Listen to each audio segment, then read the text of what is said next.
Students mingled among the wildlife as part of their day of service. They spent a day helping out at Potter Park Zoo as their way of giving back to the community. Today I am on the mini light patrol. We have lights in the bushes on the ground and in most of the trees here from their winter wonderland. So we're pulling them down so they can go and test them and get them ready for next year.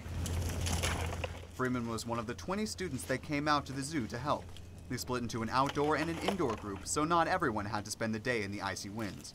But Freeman wasn't quite prepared for the outdoor work. I knew I would be in the snow, didn't realize I'd be in the bushes, so tennis shoes it was, because the snow wasn't high enough, I didn't think.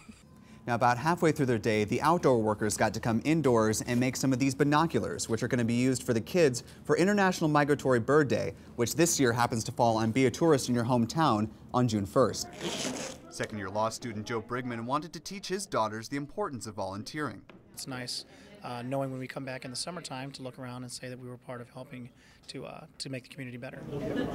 And it's a reward that's worth the wait. In Lansing, Will Robinson Smith, 6 News.